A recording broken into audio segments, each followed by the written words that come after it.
Hello everyone, and welcome to my Days of Lives official channel. I hope everyone is having a wonderful day. Before we begin, please hit the subscribe button and give this video a thumbs up. When Kate arrived at the hospital, she discovered Harris chained to a bed in one of the rooms. "I heard you were here under observation, but I guess I had to see it for myself," Kate stated before demanding to know why Harris had deviated from their plan to deal with a shared enemy. "If it makes you feel any better, Megan Hathaway got hers anyway," Harris said, but Kate had already heard that and was still curious. Harris tried to concentrate on finding ways to get out of the hospital, having not yet abandoned the notion of killing Stefan so Leigh could rekindle her relationship with Gabby. But Kate suspected Megan was the true mastermind of the assassination plot. "It would make sense if she turned the tables on you. I mean, I have no idea why she would want to kill her brother. I have no idea. But somehow, I think she is up to her eyeballs in this," Kate thought before offering to put Harris in touch with Marlena. "Why would I agree to let a shrink mess with my mind? I report to Lai Shin, and I'm not programmed to do what he wants," Harris objected. When Leo approached with a stuffed pillowcase draped over one shoulder, Gwen was pacing around the nurse's station. "You're working for Father Christmas now." Gwen made a joke. "It's just a change of clothes," Leo explained. Gwen appreciated Leo's compassion, but she felt that the gift was unnecessary. "You do seem to be living here now," Leo pointed out. "Stop looking at me so disapprovingly. I'm just here to help Dimitri," Gwen objected. Leo moaned and tried once more to persuade Gwen that something was wrong. "You're really stretching, Maddie," Gwen insisted. "When I set EJ and Kristen free, they told me they think Megan and her spawn are just using you too." Leo showed himself. "For what purpose?" Gwen mumbled. "Well, they couldn't remember anything, but they're sure those two are plotting something," Leo responded. Being Gwen's best friend, according to Leo, can be stressful at times. "All I want for you is to be safe," Leo stated. "How about contentment? Do you want that for me?" "Because Dimitri gives me that feeling," Gwen retorted. "Orgasms don't count." Leo yelled before running out to get further evidence that Gwen was being fooled, disregarding a group of nurses who were laughing at his answer. When Megan regained consciousness, Dimitri exhaled a sigh of relief. "You were in the hospital. You had emergency surgery 2 days ago," Dimitri stated, prompting Megan to recall what had occurred. Megan was shackled to a bed and immediately complained to Dimitri about the apparent injustice. "I'm the unfortunate victim here," Megan objected. "After you were shot, Aunt Kristen and Uncle EJ told the cops that you were holding them hostage in the basement of the mansion," Dimitri argued. "That is the most ridiculous thing I've ever heard in my entire life," Megan stated. "Why would they lie about something like that?" Dimitri was perplexed. "Because they aren't true Demiras like you and me. They're parvenu interlopers who will do and say anything to tarnish my name and drag me down," Megan pondered. Dimitri was skeptical of Megan's account of events because of a few recent incidences that seemed incriminating in retrospect, such as times when she was caught with a tray of food clearly designed for more than one person. "It hurts me that my own son thinks I would do something so evil, that I would be so cruel to my own siblings." Megan was concerned. Megan said she had no reason to do such a heinous murder, prompting Dimitri to reveal that EJ and Kristen were both insisting on being given a medicine that made them forget that part of the tale. "I'm getting the distinct impression that you believe them," Megan observed while bursting into tears, making Dimitri feel horrible enough to apologize and put the subject to rest for good.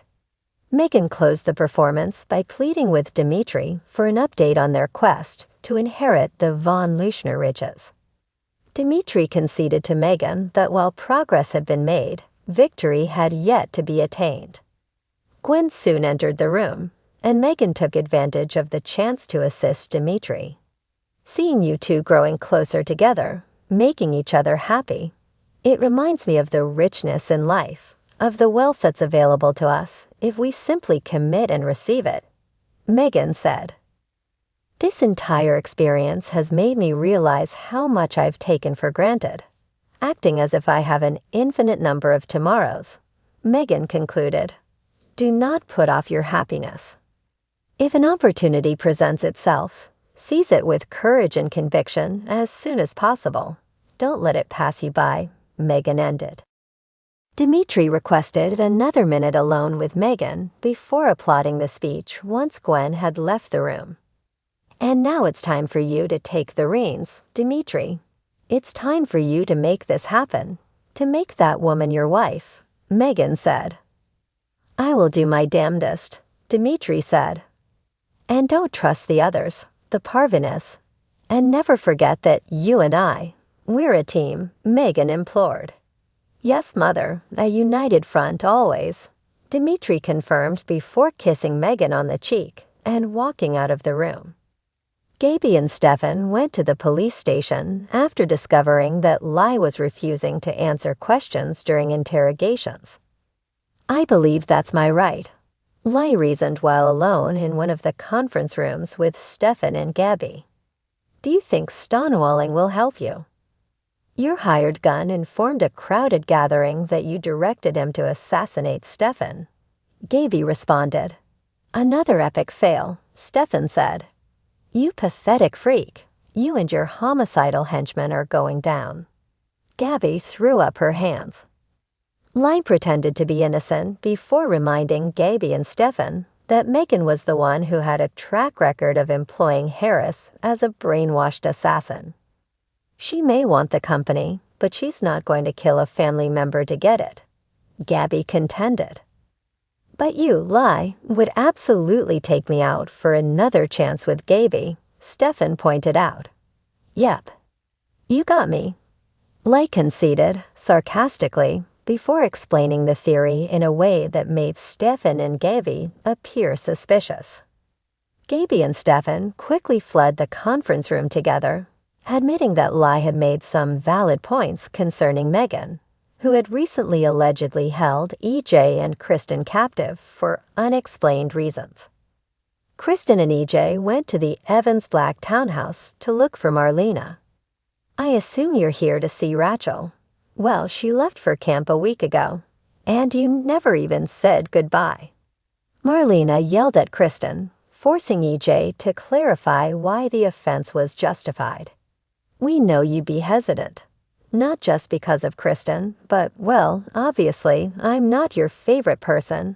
But we've come to you with all due respect and humility, because you're the only person who can provide the kind of help that we need, EJ declared, attempting to prevent Kristen from interjecting with comments that could jeopardize their chances with Marlena.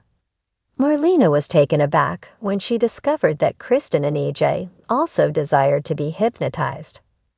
I'll beg you if I have to, Kristen said, and EJ agreed. But Marlena didn't take the bait.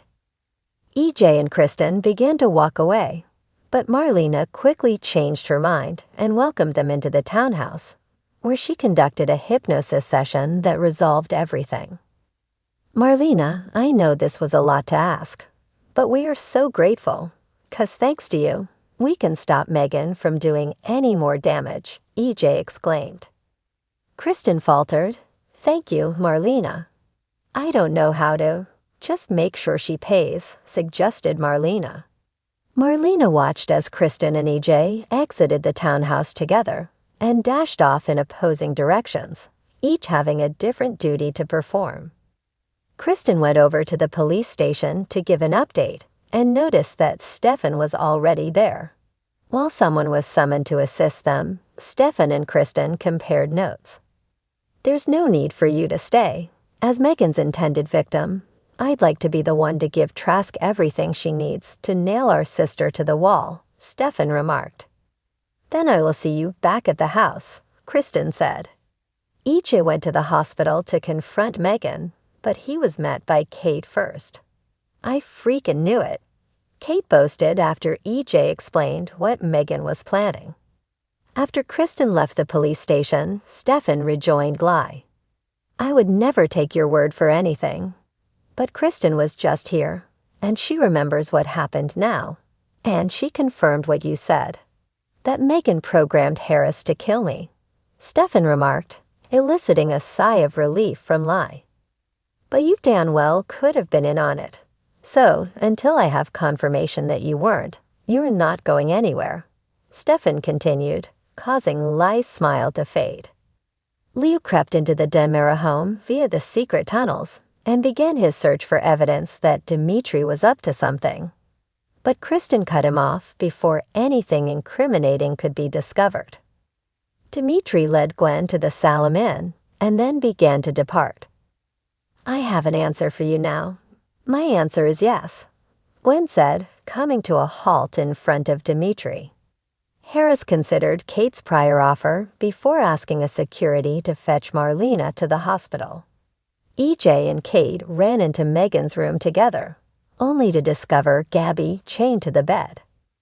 Thanks for watching. If you like this video, so please don't forget to subscribe my channel and don't miss any updates.